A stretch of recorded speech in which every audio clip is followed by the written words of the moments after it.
Crux sacra sit mihi lux, non draco sit mihi dux, vare retro satana, nunquam suare mihi vana, sunt malaque libas. Pater noster, qui es in celis, sanctificetur nomen tuum, adveniat regnum tuum, fiat voluntas tua, sicut in cielo et in terra.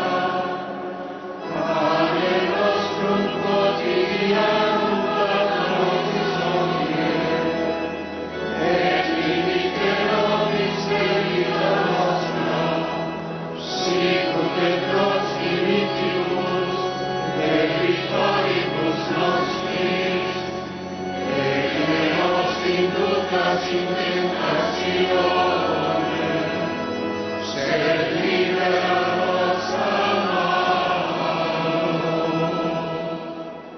Libera nos quesumus Domini ab omnibus malis, da propitiis pacem in diebus nostris, ut ope misericordiae Tue adiuti, et a peccatus simus semper liberi, et ab omni perturbatione securi, expectantes beatam spem, et adventum Salvatoris nostri Iesu Christi. Ave Maria, gratia plena Dominus tecum, benedicta tu in mulieribus, et benedictus fructus ventris tui, Iesus. Santa Maria, Mater Dei, ora pro nobis peccatoribus, nunc et in hora mortis nostre. Amen.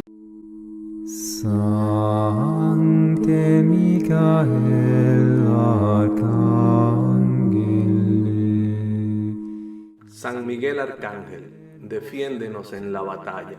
Sé nuestro amparo contra las perversidades y acechanzas del demonio. Reprímale Dios, pedimos suplicantes. Y tú, príncipe de la milicia celestial, arroja al infierno con el divino poder a Satanás y a los otros espíritus malignos que andan dispersos por el mundo para la perdición de las almas. Amén. Gloria Patri et Filio et Spiritui Sancto, Sicut erat in principio et nunc et semper, et in saecula saeculorum.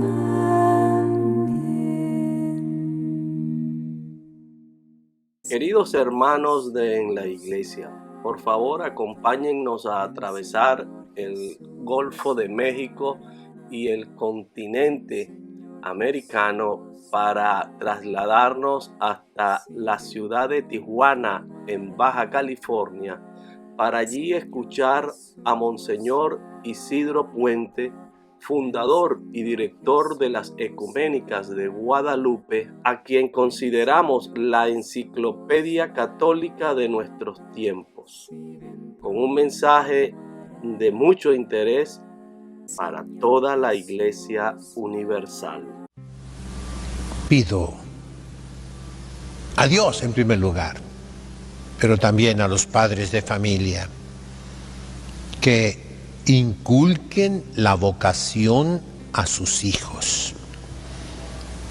La vocación sacerdotal es el único modo, con los niños de 9 a 12 años que ingresen a este seminario, y espero que muchos cardenales, arzobispos, obispos, sacerdotes, religiosas, comiencen a instituir seminarios menores, siguiendo al Concilio de Trento y al Concilio Vaticano II, que dice que se conserven.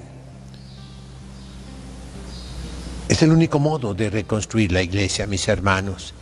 La iglesia destruida, despedazada por los malos pastores. Y también muchachitas de 9 a 16 años que quieran ser la esposa de Cristo, que quieran estudiar y estudiar y estudiar para ser tutoras y curadoras de los seminarios que estoy haciendo. Hoy les he preparado, en analogía a lo que dije del Papa Pablo VI, ¿verdad? Que, en primer lugar, fíjense bien, la canonización moderna que cambió el Papa Juan Pablo II, que también fue canonizado con ese proceso, y Juan XXIII canonizado, y Pablo VI canonizado, y ya dijo el Papa Francisco que sigue Benedicto canonizado, y luego él canonizado. Está bien, pues está bien, no hay problema, ¿no? Pero les quiero yo decir clarito, miren, yo hice un libro sobre el proceso de beatificación y canonización con la primera reforma que hubo allá por el año de 1983, ¿verdad? Pero después hubo otra reforma en la que se facilitó la canonización y se dijo claro, no incluye la infalibilidad del Papa. Eso es muy importante. No es una definición dogmática. No sé, Juan 23 es un santo. Eso es un dogma. Ya no, ya no, ya no. Si alguna vez hubo duda o discusión, ahora está claro, no es definición dogmática. No lleva la nota de infalibilidad del Papa. Hay que estudiar, hermanos, hay que estudiar. Ahorita nadie quiere estudiar, nadie estudia. Entonces, ¿qué significa la canonización? Por ejemplo, de Pablo VI, de Juan Pablo II, de Juan XXIII, dije yo de Concha Cabrera, un ejemplo muy impactante, impactante para el que estudia, el que no, oféndase, llore, chille y acúseme, pero no sabes nada, burro. Entonces, hijos, significa que se alcanzó a salvar, aunque sea de panzazo, como se dice en el béisbol, para tocar la base. Es todo lo que significa la canonización el día de hoy. Se alcanzó a salvar. Fíjense bien, no significa que esté en el cielo, no, no. Puede ser que esté en el purgatorio. De hecho, por ahí anda una monja en Colombia, todo mundo es visionario en Colombia, qué bárbaros, Todos tienen visiones y apariciones. Una monjita dijo que se le apareció el Papa Pablo VI, que está en el purgatorio. Pues diga lo que diga la monjita, ya ella, ¿no? Yo solo les digo que conocí a Pablo VI, 12 años, y repetí, y está en mis conferencias antiguas de hace muchos años, que se dijo, no puede ser canonizado. ¿Por qué? Porque fueron miles y miles de sacerdotes que se salían cada año. Él firmaba las dispensas sacerdotales. También esto, ¿verdad? Los viernes a las 3 de la tarde. Porque le dolía mucho. Bueno, pues sí, pero tú eres el jefe. Y no fuiste jefe. Entonces, en ese sentido, tenemos que reflexionar, Pues bien, yo dije de Pablo VI algo muy bueno, que proclamó durante el Concilio Vaticano II, yo estuve presente, a María Santísima como Madre de la Iglesia. Fue la última predicación que subí. Ahora quiero decir algo bueno del Papa Francisco. Ya le dicen Francisco primero, ¿eh? Pero si yo soy papa, yo voy a ser Adolfo primero, ¿eh? Sí, porque yo quiero poner remedio en la iglesia, ¿eh? Entonces, se pone Francisco primero cuando el que sigue se llame también Francisco. Entonces sí, se hace primero y segundo, pero ahorita todavía no hay uno que se llame Francisco II. Así es que calma. ¿Qué cosa hizo buena el Papa Francisco? El título de un documento contra la tradición. Un documento hecho el día de la Virgen del Carmen, 16 de julio, ¿verdad? De hace varios años. ¿Cómo? ¿Es un documento contra la tradición? Sí, para exterminar la tradición católica, litúrgica. Y usted, monseñor, que dice que es muy tradicional, está aplaudiéndole al Papa Francisco, que hizo un documento con... Cálmate, cálmate. El título del documento es el que me agrada. Fue hecho como lo que hace Papa Francisco. Ambivalente, ambiguo, equívoco. Y yo le añado todavía, ese título fue hecho, perdóname Papa Francisco, con ironía, con sarcasmo, con mordacidad, con burla hacia nosotros. Nos dio un trancazo en la cabeza terrible y una especie de alabanza. ¿Cómo se llama ese documento? Traditionis Custodes. Los custodios de la tradición. Y se dirige a los señores cardenales, arzobispos y obispos, que ellos son los custodios de la tradición. Y es cierto, es la verdad. Los obispos son custodios. El problema es que el contenido del documento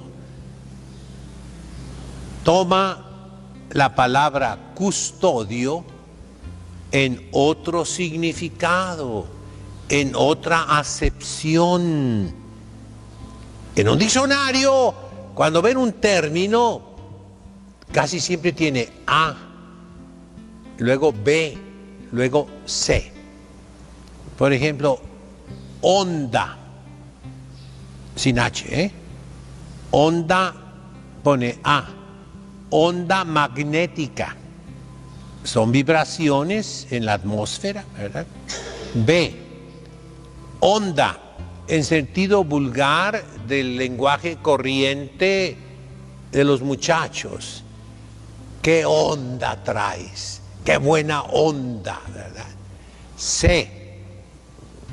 Onda en el mar. Significa una ola. En latín, unda, ¿verdad?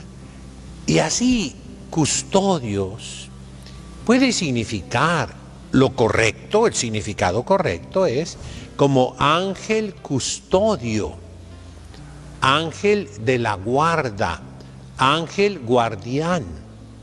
Los obispos son guardianes de la tradición, porque son sucesores de los apóstoles, son conservadores de la tradición, que es el depósito que Cristo nuestro Señor puso en sus manos. Pero el Papa Francisco, leyendo el documento, tomó custodios como carceleros de la tradición, verdugos de la tradición. ¿Sí? Porque es para matar la tradición. Pero tenemos que interpretar, dice San Ignacio, bien la proposición del prójimo. Entonces yo tomo el puro título, no me meto en lo que tenía la intención el Papa Francisco. El puro título es bueno y yo lo adopto para mí. Yo quiero ser custodio de la tradición, guardián, conservador, respetador, cuidador, defensor de la tradición. Y todos los obispos deben ser eso. Eso es su papel, ser defensores de la tradición, guardadores de la tradición, tutores de la tradición, curadores de la tradición. Hay un libro que era usado por los papas. Es un documento muy poco conocido. Repito, hay que estudiar, hay que estudiar, hay que estudiar. Se llama Liber Diurnus Romanorum Pontificum, el libro diurno de los romanos pontífices. Y ahí viene el juramento que hace el Papa el día en que lo coronaban, el día de su entronización, el día en que empieza su ministerio petrino de San Pedro. Y ahí dice repetidas veces: no tocaré los ritos de los sacramentos, no cambiaré nada de la doctrina dogmática, de la doctrina moral, no disturbaré la tradición que recibí de mis mayores. Es un libro que obliga a los romanos pontífices, no porque sea un libro, sino por sentido común, por derecho divino, por todo lo que quieras llamarle. Vamos al Concilio Vaticano I de 1871, con Papa Pío IX, la infalibilidad del Papa. El Papa no puede cambiar nada, nada absolutamente. Clarísimo lo dice. Ayer estudiábamos el Denzinger famoso, ¿verdad? Donde vienen todos los dogmas de la Iglesia, más o menos, ¿eh? No es algo oficial. Y ahí veíamos eso. No se puede cambiar. Entonces, en este momento, cada obispo que de verdad entienda lo que es, ¿qué debe de hacer? Cada obispo, y el obispo de Roma principalmente, o sea, el Papa. Ver la Iglesia, dice nuestro Señor, enojado. Vean los signos de los tiempos, vean alrededor. Cualquiera los entiende. Cuando ves que la higuera está echando brotes, es porque viene el verano. Cuando ves el horizonte rojo, sabes que va a ser calor allá en el desierto, ¿verdad? Hipócritas, les dice, que no entienden los signos de los tiempos. ¿Cuáles son los signos de los tiempos en este momento, mis queridos hermanos? La iglesia destruida por todas partes, acabada, exterminada, desaparecida por todas partes. ¿Qué debe hacer el Santo Padre y todos los obispos? Custodiar la tradición, traditionis custodes. Dejemos la burla, la ofensa que nos hacen con ese título a los que estamos custodiando la tradición de tantos años. Que me ha costado. Claro que me ha costado y me está costando a mí y a mis religiosas y ahora también a los seminaristas. Nos cuesta custodiar la tradición y se burlan de nosotros. ¿Qué debe hacer cada obispo? Custodiar la tradición, lo dice el título, lo dice el Papa. En otro sentido él, totalmente diferente, pero en el sentido correcto, como se debe tomar, como Dios manda, está diciendo: preserva, conserva, cuida, cuidadosamente dedícate a que no desaparezca la tradición. ¿Y dónde se encuentra la tradición? Ya sabemos, la revelación viene por dos canales. La Biblia, y ahí está, escrita. Y la revelación no escrita. Los hebreos dicen Torah shebe'al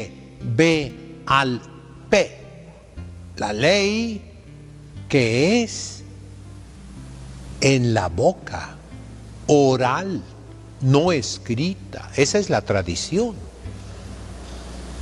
Y ya en concreto en la iglesia, la tradición, mis queridos hermanos y pastores, con mucho respeto, se encuentra en la liturgia, en los santos sacramentos, que han sido destrozados por los sumos pontífices, especialmente por Pablo VI. ¿Qué debe hacer un obispo? ¿Ves el incendio?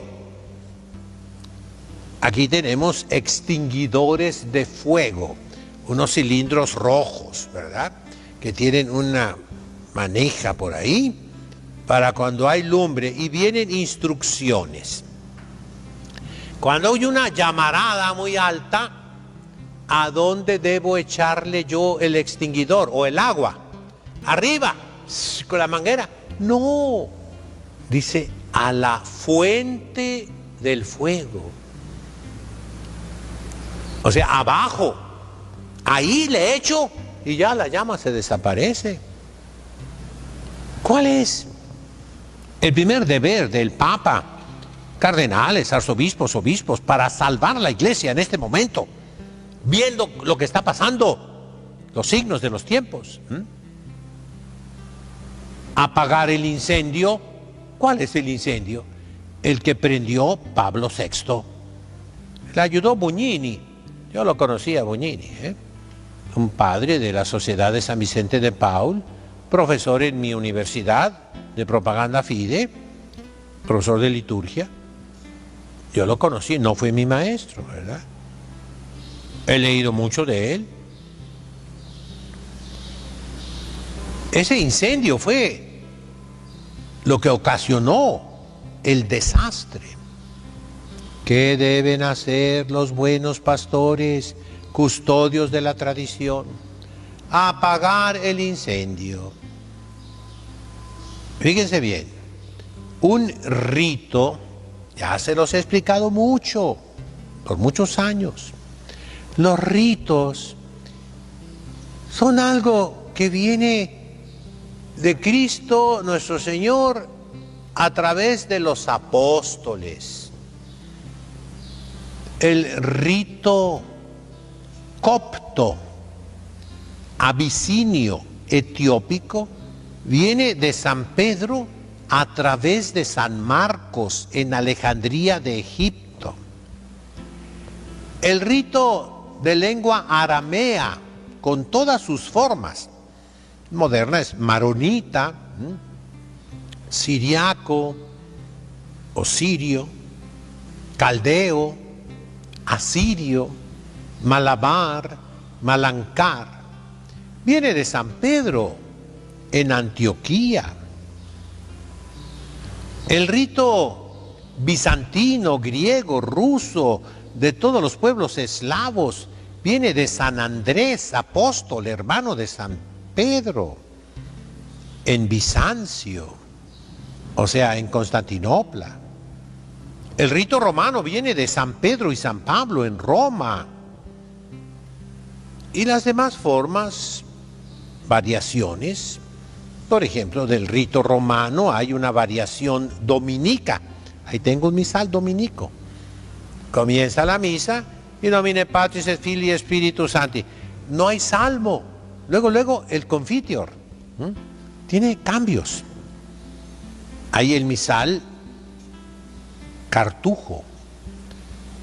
Hay una variación que se llama mozárabe en la Catedral de Toledo, en España. Tengo un misal que publicó Monseñor Palafox, que fue obispo acá en México. Publicó misal visigótico. Hay variaciones, pero los ritos nunca los hizo una conferencia episcopal, como ahora se hizo el rito congolés, del Congo, o ahora el rito maya aquí en México, o el rito de los aborígenes en Australia.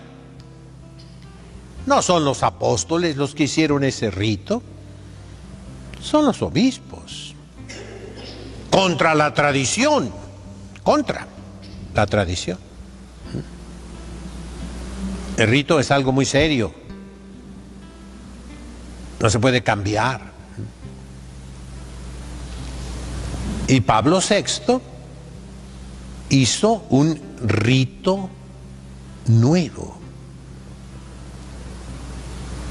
Después del concilio, y no, permítame aquí, un poquito, cálmense los ánimos, No fue el Concilio Vaticano II que dijo eso.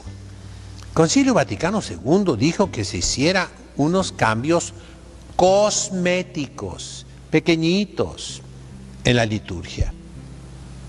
Pero Pablo VI metió el bisturí y cercenó, amputó, quitó. Entonces, ese rito nuevo, el que se celebra en toda la iglesia, óigalo bien, estoy hablando en serio. No soy un tonto, Lo que digo lo puedo fundamentar. No corresponde a la tradición. No es un rito tradicional, no. No es el rito romano, no. San Vicente de Lerins, ayer lo vimos, ¿verdad?, en las clases. ¿Qué dice?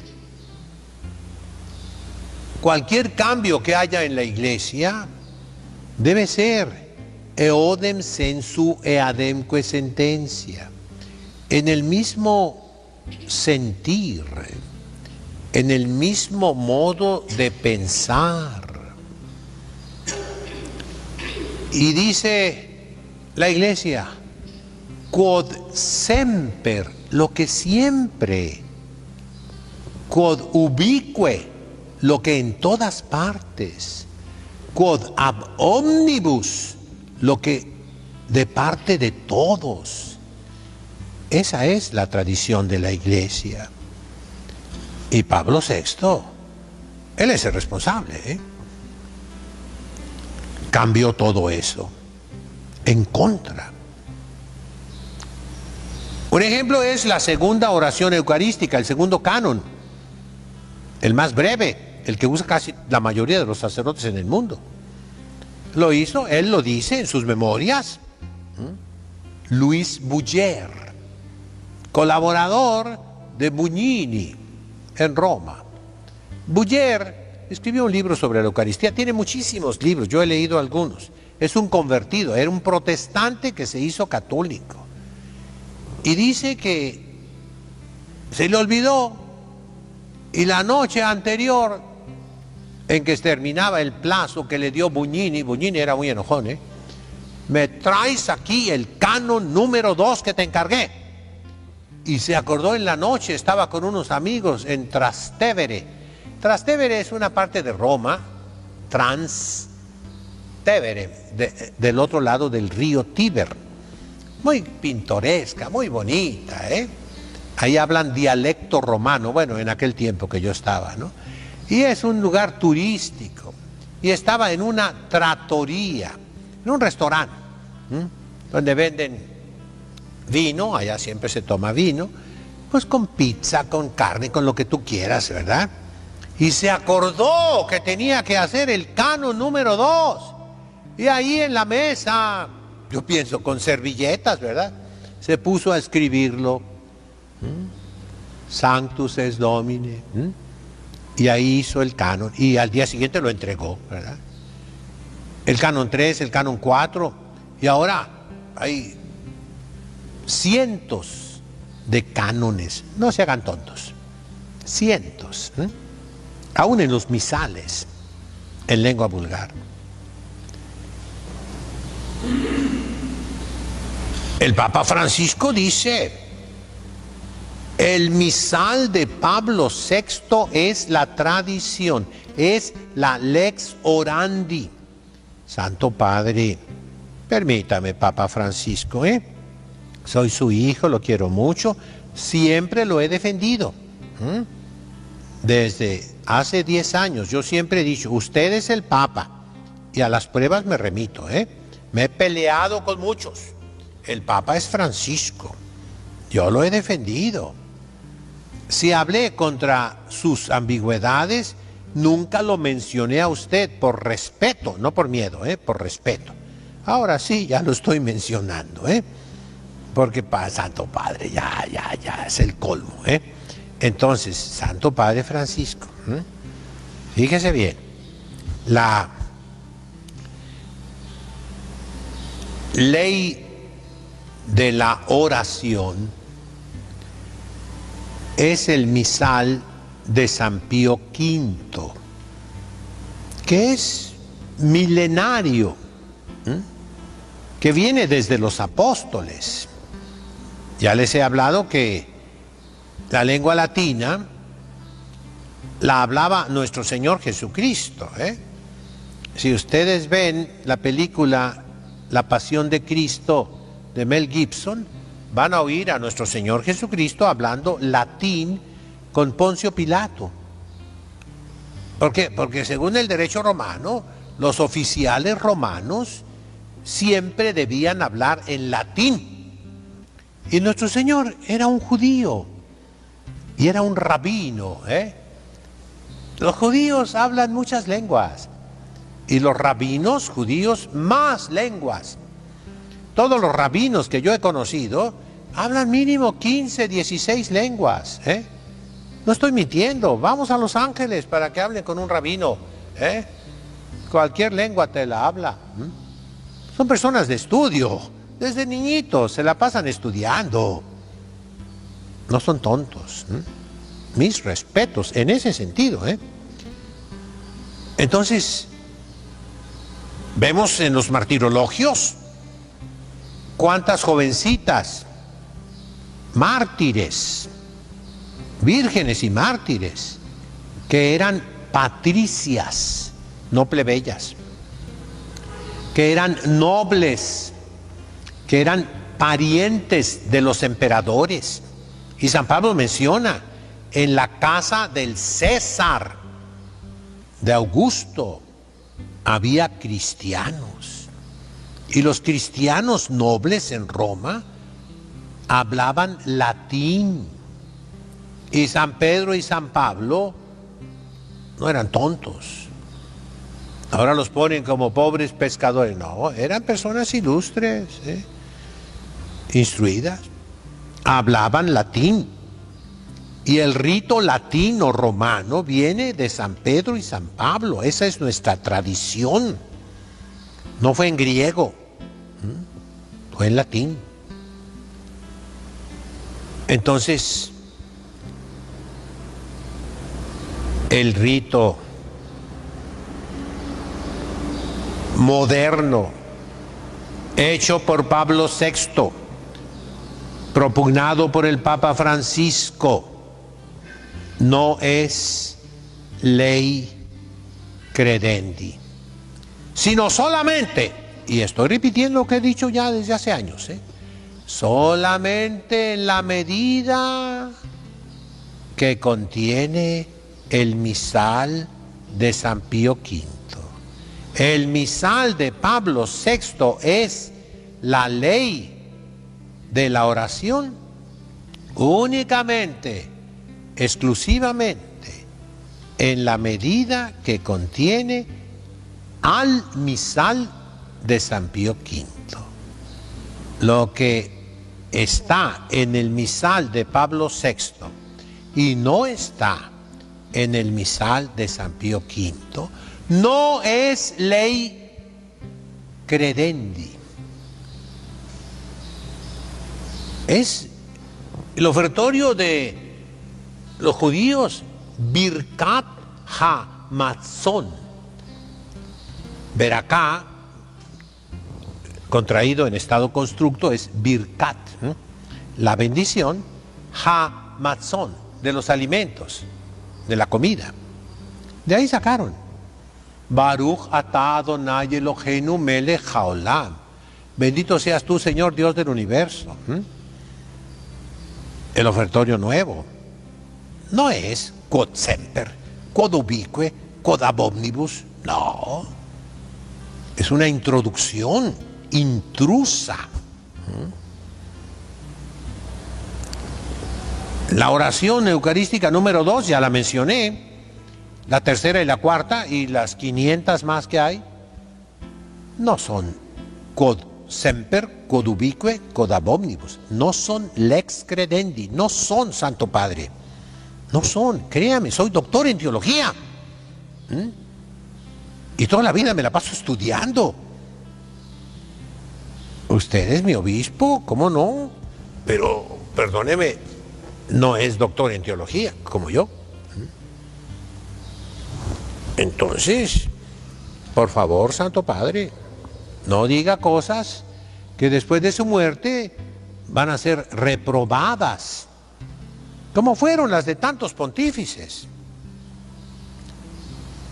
Pero yo le agradezco el título de ese documento que nos corta la cabeza a todos los que somos verdaderos custodios de la tradición. Si alguien entendió esto, qué bueno. Pero estoy seguro que ni les importa, ni lo entienden, y que nadie se va a preocupar de que la Iglesia se esté acabando. Lo digo con mucha tristeza, en nombre del Padre, del Hijo, del Espíritu Santo. Amén. Señor, ¿a quién iremos? Si tú eres nuestra vida. Señor, ¿a quién iremos? Si tú eres nuestra vida. Señor, ¿a quién iremos?